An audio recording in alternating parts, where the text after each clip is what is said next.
നമ്മളൊന്ന് +2 മാത്സ് സേക്കുള്ള 1-2 ചോദ്യങ്ങളാണ് പരിചയപ്പെടുത്താൻ പോകുന്നത്.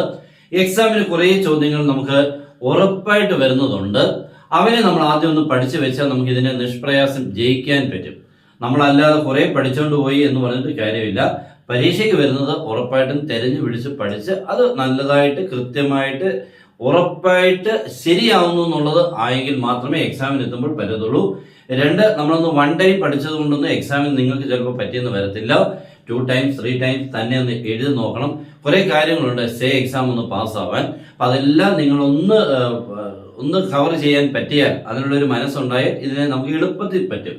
നമ്മുടെ ക്ലാസ് ഉണ്ട്, നിങ്ങൾക്ക് ജോയിൻ ചെയ്യാം. ഇപ്പൊ നമ്മൾ ഇത് കാണിക്കുന്നത് നല്ല എക്സാമിന് ഒന്ന് ഉറപ്പുള്ള ക്വസ്റ്റ്യൻസുകളാണ്. മനസ്സിലാവുന്നെങ്കിൽ നിങ്ങൾക്ക് ഉറപ്പായിട്ടും ജോയിൻ ചെയ്യാം. നമ്മളത് വർഷങ്ങളായിട്ട് എടുക്കുന്നതുകൊണ്ട് നിങ്ങളെ ജയിപ്പിക്കാനുള്ള വളരെ ഈസി ആയിട്ടുള്ള കാര്യങ്ങൾ കിട്ടും. നിങ്ങൾക്ക് ഇപ്പോൾ ജോയിൻ ചെയ്യാൻ തന്നുള്ള നമ്പർ നിങ്ങൾക്ക് കോൺടാക്ട് ചെയ്യാം, സ്റ്റാർട്ട് ചെയ്യാം. മോനെ, ഞാൻ ഒന്നാമത്തെ ക്വസ്റ്റ്യൻ എടുക്കുന്നത് നമ്മുടെ ഏറ്റവും പ്രിയങ്കരനായിട്ടുള്ള ഒരു ചാപ്റ്റർ ഉണ്ട്, വെക്ടേഴ്സ്. കുട്ടികൾക്ക് അത്യാവശ്യം പഠിച്ചെടുക്കാൻ പറ്റുന്നതും പഠിച്ച എക്സാമിന് കിട്ടുന്നതുമായിട്ടുള്ള ഒരു ചാപ്റ്ററാണ്. പക്ഷെ ഏത് പഠിക്കണം എന്നുള്ളത് വളരെ ഇമ്പോർട്ടന്റ് ആണ്. അവനെ നമുക്ക് പഠിച്ചു വെച്ചാൽ എക്സാമിന് ആ ചാപ്റ്ററിൽ നിന്ന് നമുക്ക് അത്യാവശ്യം കിട്ടും. നമ്മൾ ഇന്ന് ഇപ്പൊ ചെയ്യാൻ പോകുന്നത് ഇതാണ് question. Find the unit vector. വളരെ ഇമ്പോർട്ടന്റ് ആണ്. Find the unit vector in the direction of. ഞാൻ ഈ വളരെ പതുക്കെ ഇങ്ങനെ വേർഡ്സ് വായിച്ച് പറയുന്നത് നിങ്ങൾക്ക് ഒന്നാമത് ഈ ക്വസ്റ്റ്യൻ കണ്ടാൽ എക്സാമിന് നിങ്ങൾ പഠിച്ചതാണെങ്കിൽ പോലും ഓർമ്മയിൽ നിൽക്കാറില്ല. നമ്മളിതൊക്കെ ആൻസർ ഒക്കെ പഠിച്ചെങ്കിലും ആ പഠിച്ച ക്വസ്റ്റ്യൻ ഏതാണ് എക്സാമിന് വരുമ്പോൾ മറന്നു പോകും. അപ്പൊ അതുകൊണ്ടാണ് ഞാനിത് വളരെ വായിച്ചു പോകുന്നത്. Find the unit vector in the direction of P Q. Where P തരും ക്യൂ തരും കേട്ടോ.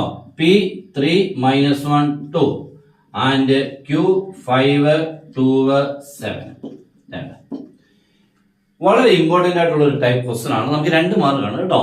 നമുക്ക് ഒറ്റയടിക്കുന്ന വെക്ടറുകളൊന്നും 3 മാർക്കൊക്കെ ഏറ്റവും വലിയ മാർക്കൊക്കെ കേട്ടോ. അത് ഓർത്തോണം. അല്ലാതെ വലിയ ക്വസ്റ്റ്യൻസ് ഒന്നും ഇല്ല. കുറെ കൊച്ചു ക്വസ്റ്റ്യൻസുകൾ എല്ലാം കൂടെ കളക്ഷൻ ആണ് വെക്ടർ. അപ്പോൾ find the unit vector in the direction of P Q where P and Q രണ്ടും തന്നിട്ടുണ്ട്. അപ്പൊ ഇത് ചെയ്യുന്ന വഴി നിങ്ങൾ ആദ്യം തൊട്ട് എങ്ങനെയാണെന്നുള്ളത് ഓരോന്ന് ഇങ്ങനെ തലയിലോട്ട് ഇങ്ങനെ സ്റ്റോർ ചെയ്യണം കേട്ടോ. നമ്മുടെ അലമാരയാണ് തല. അതിനുള്ളിലോട്ട് പഠിക്കുന്ന എല്ലാം സ്റ്റോർ ചെയ്യണം. എന്നിട്ട് തന്നെ എടുത്തങ്ങോട്ട് ആ സ്റ്റോർ റൂമിൽ നിന്ന് എടുത്ത് എഴുതാൻ പറ്റുമോ എന്നുള്ള ശ്രമം നടത്തണം. ഓക്കെ. അപ്പൊ നമ്മൾ ആദ്യം പി ക്യൂ എന്ന് പറയുന്ന വെക്ടറിനെ കണ്ടുപിടിക്കണം. പി ക്യൂ, ഇത് പി എ, ഇത് ക്യൂ, 2 പോയിന്റ്സുകളാണ്. ജോയിൻ ചെയ്താൽ ഒരു ലൈൻ പോലെ കിട്ടത്തില്ല ആ വെക്ടർ. അതിനെ കണ്ടുപിടിക്കാൻ P Q equal to O Q minus O P. ഇതൊക്കെ ടീച്ചർമാർ കാണുമ്പോൾ ഒരു സന്തോഷം. ഇങ്ങനെയൊക്കെ പി ക്യൂ എന്നുള്ളതിന് ഇങ്ങനെ ഒന്ന് എഴുതുന്നു. അപ്പൊ നിങ്ങൾ അറിഞ്ഞെഴുതിയതാണെന്ന് മനസ്സിലാവും. O Q second point minus first point. Second point ആരാ? സെക്കൻഡ് പോയിന്റ് 5 to 7 അല്ലേ?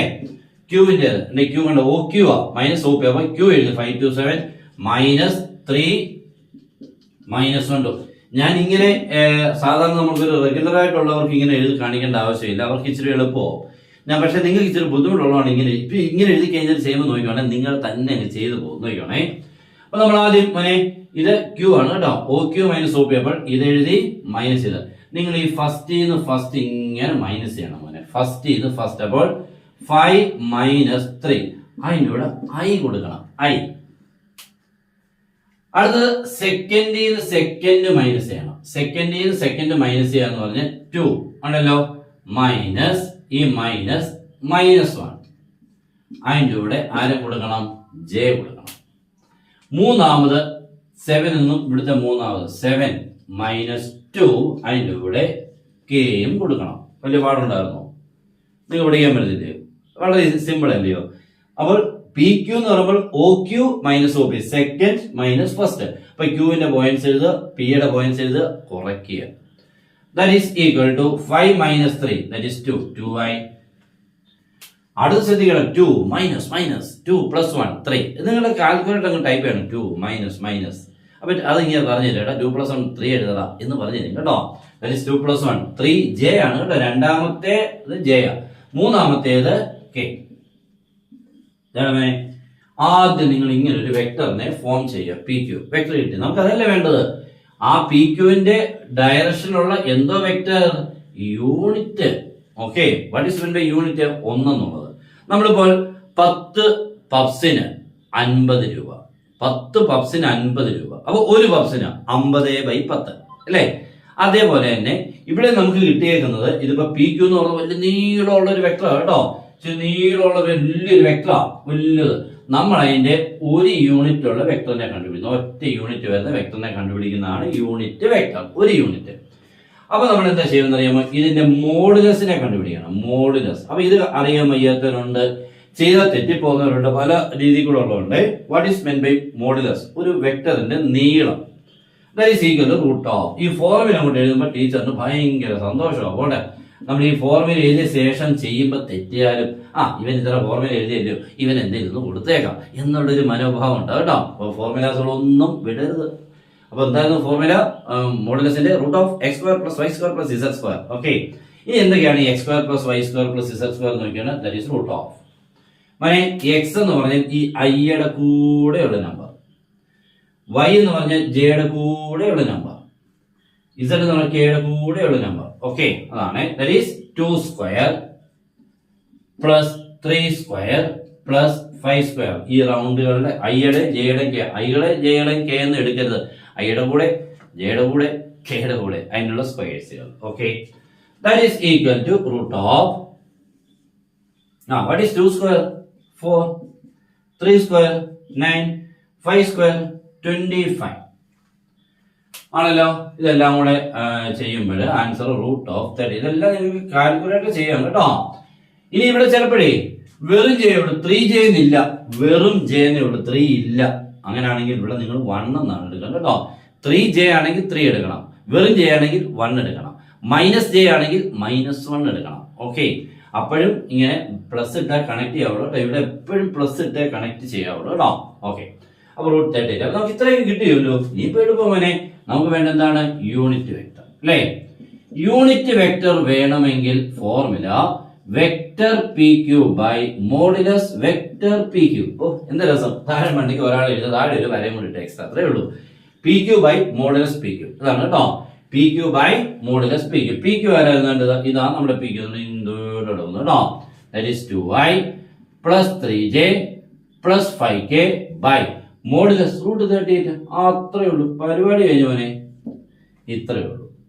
അപ്പൊ ഇത് നിങ്ങൾ ചെയ്യാൻ എത്ര സമയം എടുക്കുന്നു നോക്കണം. ഇതിൽ കൂടി വന്ന 3 മിനിറ്റ്, 4 മിനിറ്റ്, അതൊന്നും പോകാൻ പാടില്ല. 3 മിനിറ്റ് 4 മിനിറ്റ് കേട്ടോ മാക്സിമം. അതിൽ കൂടുതൽ എടുക്കുന്ന ഒരാളാണെങ്കിൽ നിങ്ങൾ വീണ്ടും ചെയ്ത് സ്പീഡാക്കി 4 മിനിറ്റിനുള്ളിൽ തീർക്കണം. ഓക്കെ, മാക്സിമം ആണ് 4 മിനിറ്റ്. അപ്പോൾ ഇവൻ അടിപൊളിയായല്ലോ. ലൈക്ക് ഒക്കെ ചെയ്തേക്കണം, ഷെയർ ഒക്കെ ചെയ്തേക്കണം. ക്ലാസ് വേണമെങ്കിൽ നമ്മുടെ വാട്സപ്പിൽ മെസ്സേജ് ചെയ്യാം. ഓക്കെ, രണ്ടാമത്തെ ക്വസ്റ്റിനോട് കയറാം. നമുക്ക് ഇവരെയൊക്കെ പഠിച്ചുകൊണ്ടിരുന്നാൽ മതിയോ? ഈ കാൽക്കുലസ് എന്ന് പറഞ്ഞ സംഭവം ഉണ്ടല്ലോ, എന്തുവാ നമുക്ക് അറിയാൻ വയ്യ, ഡിഫറൻസിയേഷൻ ഇന്റഗ്രേഷൻ. അപ്പൊ നമുക്ക് ഡിഫറൻസിയേഷൻ ഒന്ന് കയറാം കേട്ടോ, പ്രശ്നമൊന്നുമില്ല, നമുക്ക് എളുപ്പം ഒന്ന് ചെയ്യാം. ഓക്കെ, ഞാൻ ഇത് ഉറപ്പായിട്ടുള്ളൊരു ക്വസ്റ്റൻ എടുക്കുന്നത് കേട്ടോ. ഡിഫറൻസിയേഷൻ കുറെ എണ്ണം ഉണ്ട്, നമുക്കൊന്നും ചെയ്യാൻ പറ്റാത്ത ഇഷ്ടംപോലെ ഉണ്ടെന്നുള്ളത് നിങ്ങൾ എക്സാം കഴിഞ്ഞപ്പോൾ മനസ്സിലായി. അപ്പൊ എന്ത് ചെയ്യണം? ചെയ്യാൻ പറ്റുന്നതും ഉറപ്പായിട്ട് വരുന്നു, രണ്ടും കൂടി അങ്ങോട്ട് ചെയ്താൽ നമുക്ക് എന്തെങ്കിലുമൊക്കെ കിട്ടും. ഫൈൻഡ് dy by dx എന്ന് തുടങ്ങുന്ന ക്വസ്റ്റൻ. അപ്പൊ ഇതൊക്കെ നിങ്ങൾ ഇമ്പോർട്ടന്റ് ആണ്. ക്വസ്റ്റൻ തുടങ്ങുന്നത് എന്താണെന്നൊക്കെ അറിഞ്ഞെങ്കിൽ ആൻസർ നിങ്ങൾക്ക് അത്രയ്ക്ക് പരിചയം ബുദ്ധിമുട്ടുള്ളതുകൊണ്ടാണ്. Find dy by dx when x equal to a sec theta y equal to b tan theta. ഓ ഇവരൊക്കെ കണ്ട പരിചയമൊന്നും ഇല്ലായിരിക്കും, സീക്കും ടാനും ഒക്കെ കേട്ടോ. എക്സാമിന് വരുന്നവരൊക്കെയാണ് കേട്ടോ. x equal to a sec theta y equal to b tan theta dy by dx വേണം. This is called parametric equations കേട്ടോ. Parametric equations x equal to y equal to രണ്ട് ഇക്വേഷൻസ് ആയിട്ട് വരും. രണ്ടിനെ ഡെറിവേറ്റീവ് എടുക്കണം കണ്ടോ, നോക്കണേ. അപ്പൊ നമ്മൾ ആദ്യം എന്താ ചെയ്യുന്നത് അറിയാമോ? എക്സിനെ എടുത്തെഴുതണം. x equal to a sec theta അങ്ങോട്ട് എടുത്തെഴുതണം. ബുദ്ധിമുട്ടൊന്നുമില്ലല്ലോ. x equal to a sec theta. അവിടുന്ന് നമ്മൾ dx by d theta ചെയ്യണം. dx by d theta. a sec theta യുടെ ഡെറിവേറ്റീവ് എടുക്കുമ്പോൾ a ഇൻറ്റു sec theta. അപ്പൊ sec x, sec x ന്റെ derivative പഠിക്കണം. sec x sin x, cos x, tan x, അങ്ങനെ കുറെ ആൾക്കാരുണ്ട്, 6 പേർ. sec x ന്റെ derivative sec x tan x ആണ്. അപ്പൊ sec theta ആണെങ്കിൽ sec theta tan theta, ഇത്രേ ഉള്ളൂ. a sec theta tan theta അങ്ങനെ ഇട്ടാൽ മതി, ഒന്നും ചെയ്യൊന്നും വേണ്ട, വലിയ മോഡിഫിക്കേഷൻ നടത്തണ്ട, അങ്ങനെ മതി. നെക്സ്റ്റ് y എടുക്കണം. y ആരായിരുന്നു പോലെ b tan theta അല്ലേ? ഓക്കെ, അവിടുന്ന് dy by d theta ചെയ്യണം. dy by d theta, tan theta യുടെ ഡെറിവേറ്റീവ് എഴുതണേ. b tan theta വേണമെങ്കിൽ b എഴുതിയ ശേഷം tan theta derivative tan x ന്റെ c square x tan theta c square theta അത്രേ ഉള്ളൂ കേട്ടോ. അപ്പൊ tan theta യുടെ ഡെറിവേറ്റീവ് സീക് സ്ക്വയർ തീറ്റ. എന്തുകൊണ്ടാ? ടാൻ എക്സ് ആണെങ്കിൽ seek square X, tan theta ആണെങ്കിൽ സീക് സ്ക്വയർ തീറ്റ. ഓക്കെ, അത്രേ ഉള്ളൂ വ്യത്യാസം. B seek square theta. Okay, രണ്ടും കിട്ടിയല്ലോ. ഡി എക്സ് ബൈ ഡി തീറ്റയും കിട്ടി, ഡി വൈ ബൈ ഡി തീറ്റയും കിട്ടി. നമുക്ക് വേണ്ടത് പോലെ d y by d x. അതിനെന്ത് ചെയ്യണം? D y by d theta മണ്ടയ്ക്ക് എഴുതുക, d x by d theta താഴെ എഴുതുക, ചുമ്മാ അങ്ങോട്ട് ഡിവൈഡ് ചെയ്യാം. അത്രേ ഉള്ളൂ. ഇതാ പോലെ ബി സീക് സ്ക്വയർ തീറ്റ മണ്ടയ്ക്ക്, ഡി വൈ ബൈ ഡി തീറ്റ ആദ്യം എഴുതുന്നത് കേട്ടോ. ഡി എക്സ് ബൈ ഡി തീറ്റ ആയ A sec theta tan theta അത് താഴെ എഴുതണം. ഓക്കെ, ഒന്ന് കട്ട് ചെയ്തേക്കണം. ഇവിടെ സീക് സ്ക്വയർ, ഇവിടെ സീക്ക് താഴെ മണ്ടയ്ക്ക് ഒരേപോലുള്ളവരെ കണ്ടാൽ പിന്നെ ഒന്ന് വെട്ടി ചെയ്യണം. അപ്പൊ ഇത് സീക് സ്ക്വയർ തീറ്റ ഒരെണ്ണം, ഇത് രണ്ടെണ്ണം ഉണ്ട്. സീക് സ്ക്വയറാ, സീക് തീറ്റ സീക് തീറ്റ. ഇവിടെ ഒരു സീക് തീറ്റ ഒരെണ്ണം പോയി. ബാക്കി ആരൊക്കെ ഉണ്ട് മോനെ? മണ്ടയ്ക്ക് ഒരു ബി ഉണ്ട് അല്ലേ? ഇവിടെ രണ്ടെണ്ണോളം ഈ ഒരെണ്ണമേ വിട്ടുള്ളൂ. ബാക്കി ഒരു സീക് തീറ്റ മണ്ടയ്ക്ക് ജീവിച്ചിരിപ്പുണ്ട്, അവനെ എഴുതി. താഴത്തെ എ എഴുതി, ഇവൻ പോയി. ബാക്കി ഒരാൾ ജീവിച്ചിരിപ്പുണ്ട്, ടാൻ തീറ്റ. നിർത്തിയാക്കണം, മതി, നമുക്ക് മാർക്ക് തരും കേട്ടോ. ഓക്കെ, ഇങ്ങനെയാണ് ഇത് ചെയ്യുന്നത്. അപ്പൊ ഇങ്ങനെയൊക്കെ ഒന്ന് ചെയ്യാൻ നിങ്ങൾക്ക് ഈ സമയമുണ്ട്, നിങ്ങൾക്ക് സമയമുണ്ട് കേട്ടോ. നമ്മൾ ഇപ്പോഴാണ് നിങ്ങൾ കൂടുതൽ വർക്ക് ചെയ്യേണ്ടത്. നിങ്ങൾ ലാസ്റ്റില് ഒരു 3-4 ദിവസം പഠിച്ചിട്ട് പോയിട്ട് മണ്ടത്തരം ചെയ്യരുത് കേട്ടോ. മണ്ടന്മാരാവരുത്, മിടുക്കരാവണം. മിടുക്കരാണെങ്കിൽ ഇപ്പൊ പഠിക്കണം. ഓക്കെ, ഇപ്പോഴാണ് അതിന്റെ ടൈം. ഇപ്പൊ നമുക്ക് നല്ലപോലെ കൊണ്ട് വർക്ക് ചെയ്ത് പഠിച്ചാൽ നമുക്കൊരു 10-12 ദിവസം കൊണ്ട് എല്ലാം നല്ല സെറ്റ് ആയിട്ട് ഒരു സമാധാനമായിട്ട് ഇരിക്കാം മുന്നോട്ടുള്ളത്. ഇനി എളുപ്പം. ഇല്ലെങ്കിൽ ചുമ്മാ ടെൻഷൻ അടിച്ച് ആകെ പ്രശ്നമാണ് കേട്ടോ. അതുകൊണ്ട് അതിനൊന്നും ആവശ്യമില്ല. വീട്ടുകാർക്ക് അതിലും വലിയ ടെൻഷൻ. നിങ്ങൾക്ക് എത്രയാണോ അതിന്റെ ഇരട്ടി ടെൻഷനാണ് വീട്ടുകാർക്ക്. അതുകൊണ്ട് അവരെയും കൂടെ ഒന്ന് സന്തോഷിപ്പിക്കുന്ന രീതിയിൽ കൂടെ വർക്ക് ചെയ്യണം കേട്ടോ. ഓക്കെ, അപ്പോൾ 2 ചോദ്യങ്ങൾ, അടിപൊളി ചോദ്യങ്ങൾ. ഇഷ്ടപ്പെട്ട ഷെയർ ചെയ്യുക, ക്ലാസ് ജോയിൻ ചെയ്യാം. Good bye.